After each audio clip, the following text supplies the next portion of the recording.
Welcome to Mojave River Valley News. I'm your host, James Roberts, and on this show, we're going to be discussing topics with Archbishop Chris Bubser and Jay Obernolte.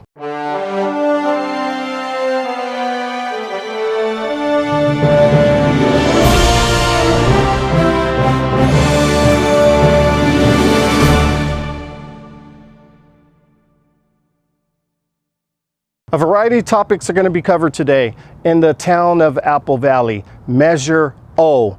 Archbishop goes in depth as to why that should pass. In addition, we're going to be talking about some federal issues, Black Lives Matter, Antifa, and the Supreme Court nomination. We'll be right back.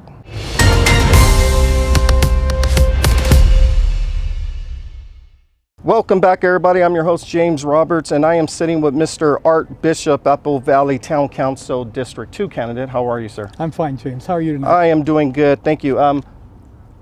You're an incumbent. No one's running against you. Yep, I was very blessed.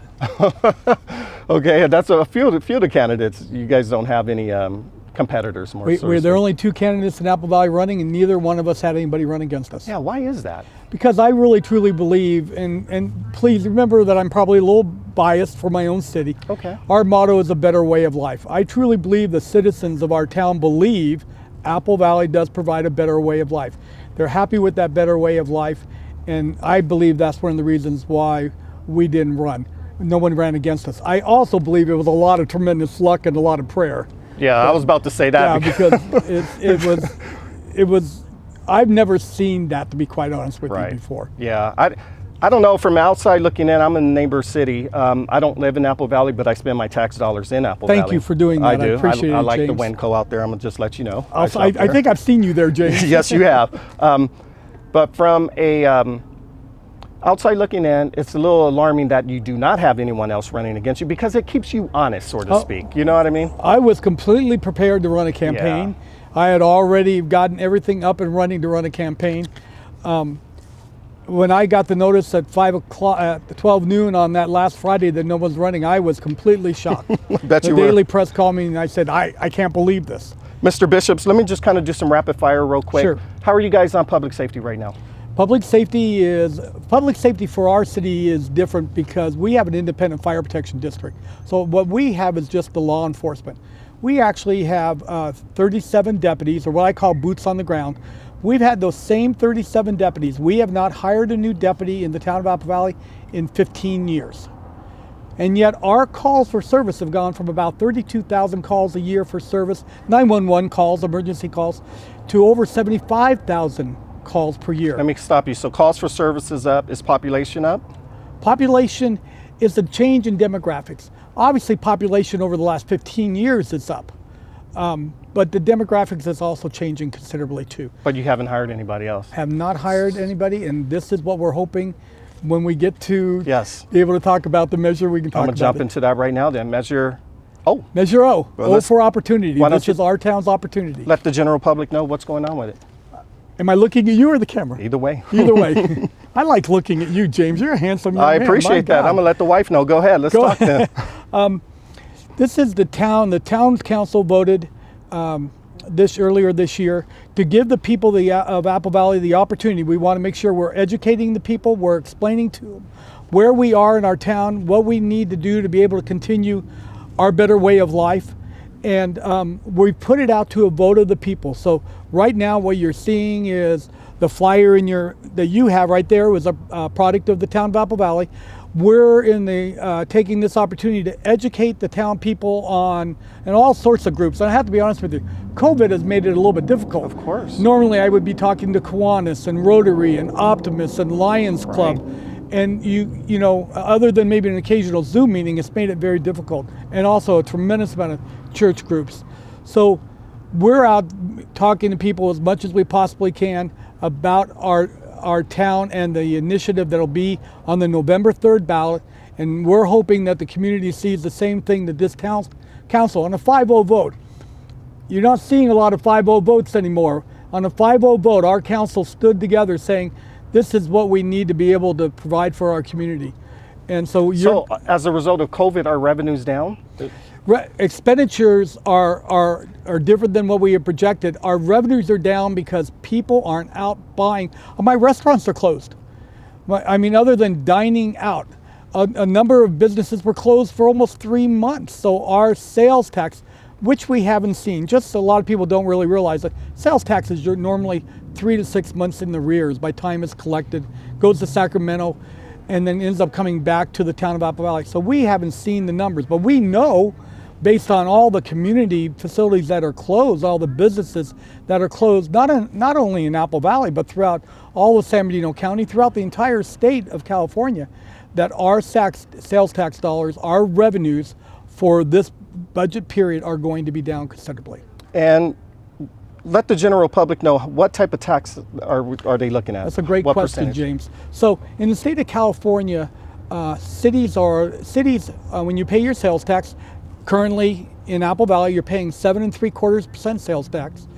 Only 1% of that, and this is so confusing to most people, only 1% of that comes to the town of Apple Valley. The rest is going to the state and the county. We actually have by law the ability to go out and ask for 1 more percent. That's all we're allowed to ask for. Okay. So that's what we're putting in front of the voters of Apple Valley on November 3rd, is to approve that 1 more additional percent of sales tax, which will come, it's only for, I'm only talking about Apple Valley, and every penny of that will come back to Apple Valley. It'll go into our general fund budget and it'll be approved by the town council. But I'll tell you real quick, James, over about 50% of our budget is law enforcement. That's where this money is going to go to. Good. I was going to ask you where was the money going to go? So just real quick, I only have a minute left. What departments or divisions will that money go to? Number one, law enforcement. We need to be able to hire more deputies, what I call putting boots on the ground. We need to be able to, we're never going to shrink that 911, but we need to shrink our response times, how long it takes us to get to a call. We also want to improve our parks. For Little League, for soccer, we need more amenities for all the members of our community, and then we need to start building our reserves back up. Now, just to give the general public some security blanket, more or less, as it pertains to that money going to the general fund. Sure. Do you have a committee, or are you going to put a committee in place to kind of just look at the funds? So this is already going into an existing fund. You don't live here, I apologize. Your viewers, town council's main responsibility is that of the budget. I got to let you go. That's okay. All right. Thank you for coming on the show. Thank you. I appreciate it. Take care.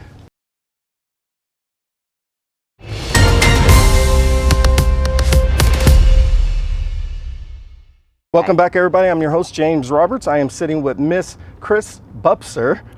Well done. Well, thank you. I practiced on that one.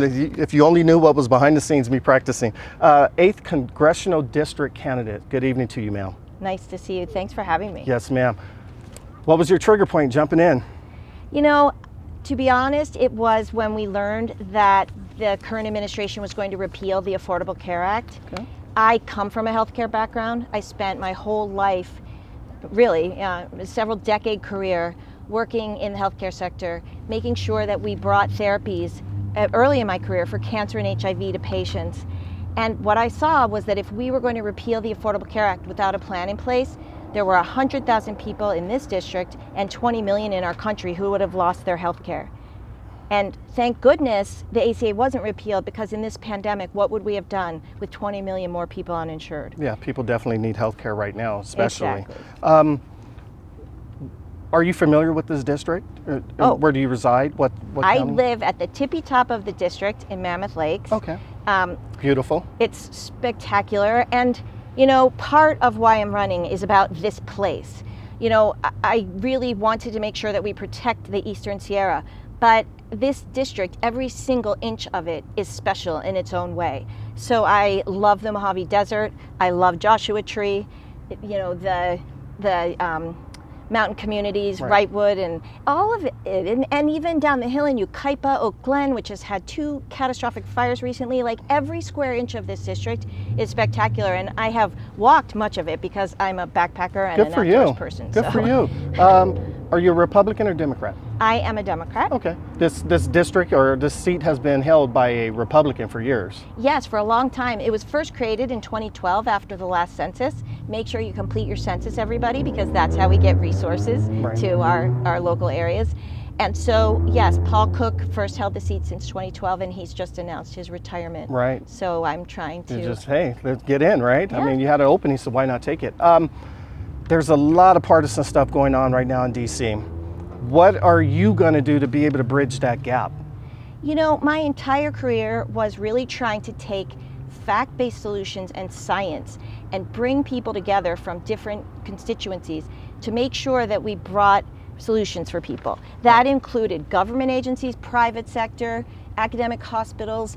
And so what I found is that we share more in common than we disagree on. And it's not usually the what that people don't agree on, it's the how. So my whole solution is to make sure that I listen to everybody and find that area of common ground, then work towards solutions. Okay, please forgive me, I only have 3 minutes I left, so I understand. got to go rapid fire questions Thank right you. now. The questions for this interview is a little different than the local questions, okay, because we're on the federal level, and I got to talk about the things that's going on nationally. Okay. What's your position on defund the police? You know, the truth of the matter is we have to make sure that we keep people safe. To keep people safe, we have to have police who are funded and trained. We also know that there's a systemic problem in this country, that there's a bias and people of color tend to be mistreated more often, and we need to address that. It's time, it's long past time for us to find solutions that end that once and for all. Black Lives versus Black Lives Matter organization. Are you for or against it? What's your position? You know, the whole idea of Black Lives Matter is just that idea that we have to make sure that we agree and understand that there has been systemic mistreatment of people. It's not about an organization, it's about an idea and a movement. Well, no, right now it's about an organization as well. I mean, because they're getting a lot of money right now. What's your position on that organization? Well, the truth of the matter is what we really care about is making sure that that people's voices are heard and that they understand. Right. And it's, you know, I just think that that's a separate and but entity. a major issue in the country. If elected, will you support your party's leader? So obviously it wouldn't be the current president, but your leader right now is Nancy Pelosi. Do you support Nancy or the president? I think that, you know, the main thing is that we have to, well, first of all, whoever's elected president, we have to support them because that's the key to our democracy is you have to support your president. And then in terms of leadership, I think that ultimately you have to make sure that we are able to execute what we want to accomplish, and that is, you know, again, making sure that you're working across the aisle, but that our leadership gets the support they need to get things done. You can't get anything done if it's just chaos. Do you think the president should have appointed or brought up for vote the Supreme Court justice? Or should he have waited till after the election? You know, I think that this close to an election, everything feels terribly rushed to me. Okay. And it's probably better for us to let the election play itself through. Fair enough. Position on Planned Parenthood. Planned Parenthood has saved millions of people's lives because it's a healthcare organization. I'm just asking. Yeah, absolutely. But it's a healthcare organization Okay. where women get their mammograms and get their breast cancer Fair enough. discovered. So absolutely. Fair enough. What about Antifa right now? Up north, you know, they're doing a lot of protesting, a lot of rioting and so forth. What's your position on them? You know what? I don't have a position on it because that's actually an idea. It's not a specific organization. I mean, we just have to make sure that we keep everyone safe, that we don't allow chaos to transpire, but that's just in general. Fair enough. I got to let you go. Please let everyone know 3 of your major talking points as to why you should be elected for our representative. Because I have spent my entire life making sure everybody has access to quality, affordable health care, and that's a great need in this district at this time. Our rural hospitals need support during the pandemic and beyond. We also need to make sure that we protect the middle class by bringing 21st century jobs to the high desert community specifically, based on clean energy and clean technology. And finally, we need to make sure that we protect our veterans and our seniors and all vulnerable populations and help make sure that all middle class families I got to let you have go. the life they I got to deserve. let you go. Thank you so so much. I much. appreciate you coming Okay. on.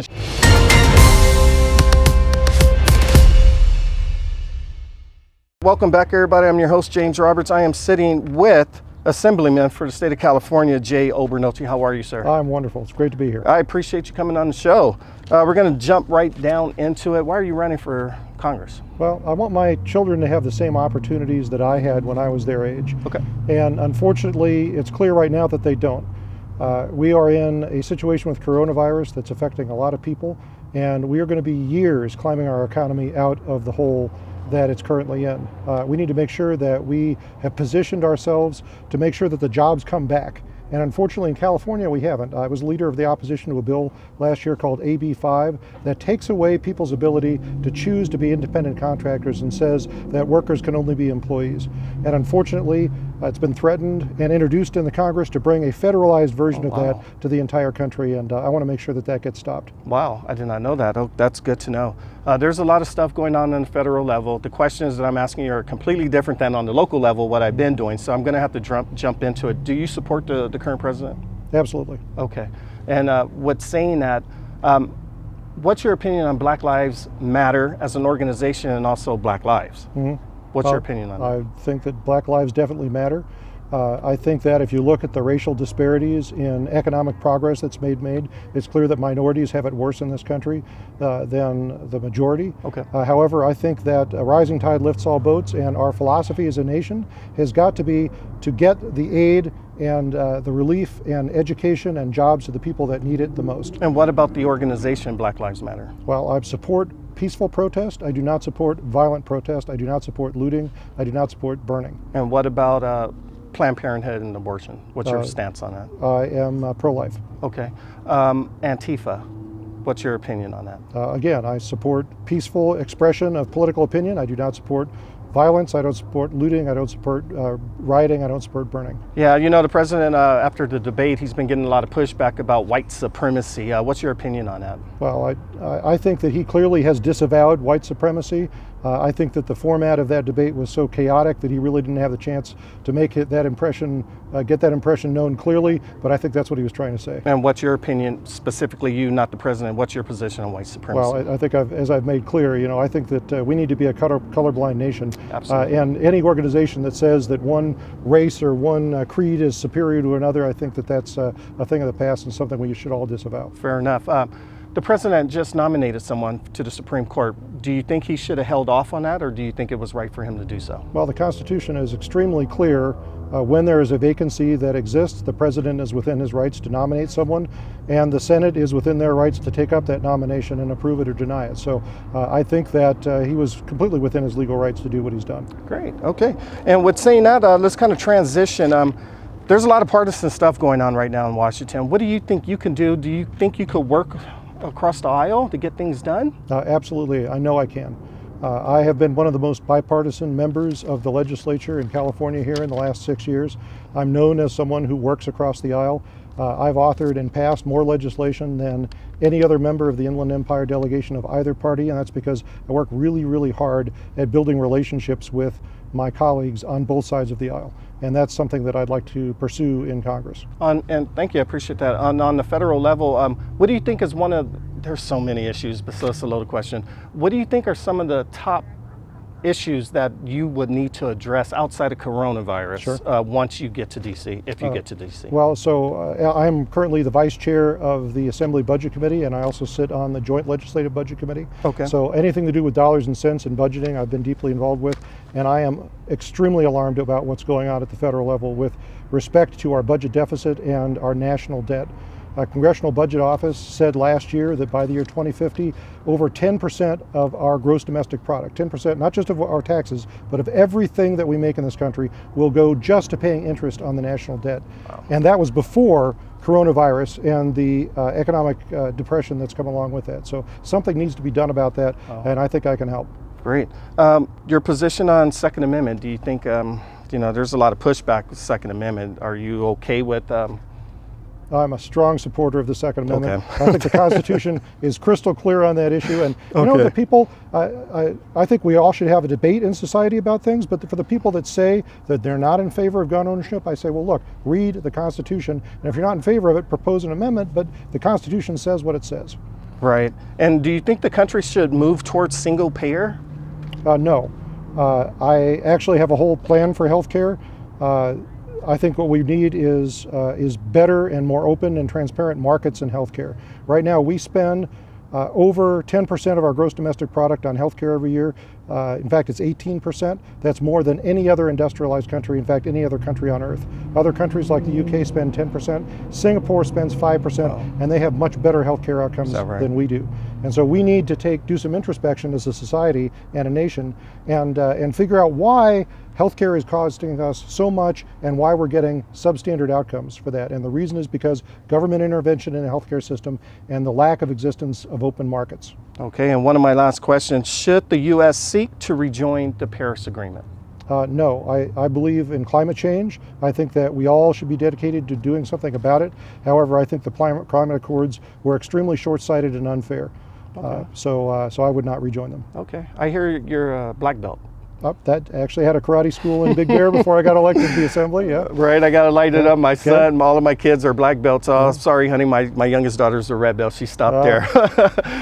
Outreach. Yes. Have you ever had any outreach towards kids once you got into the state assembly as to, assisting in parks and recs and so forth? Oh, of course. We have internship programs. We have groups of kids that come through the Capitol, but we also have, I own a video game development studio in Big Bear. Okay. So that's my business, and we have buses of kids that come through, and they love video games, and so they're really excited to hear about it. I got to cut you off. 10 seconds. Please let the audience know why they should vote for Mr. Jay Obernolte. Well, I am passionate about serving my community, and I pledge to be your representative, to be the most transparent and honest person to represent you in Congress. I'd appreciate your vote. All right. Well, thank you. Appreciate you watching. We'll be right back. Welcome back, everybody. I have executive producer Eric Swanson with me. You were behind the scenes. You saw the interview. What did you think about Art Bishop? Art Bishop, knows this town, and they're very passionate about putting together this Measure O, see where it's going to go for this community. What about a candidate that's running for Congress, Chris Bubser? Chris has her story. She's trying to tell exactly her framework, how she kind of felt with the community. Yeah. What about Jay Obernolte? Jay Obernolte, I tell you, I have to come back to Kim Messin. Remember her? Oh, it's like you were throwing questions at her, and she couldn't keep it. The same thing with Jay. Jay was very quick with the questions. Yeah, they had me sharp on my feet. That was amazing. But just throwing them right and left at you. Right. And I think that Jay has a lot of knowledge that he brings forward. He's sat in office for many, many years, and it's going to be. It's tough with that level of experience, to match that across the board. And I asked both candidates pretty much the same questions. Yes, you did. Yeah, I think you even hit harder with Jay than her. Okay. So I think that the three candidates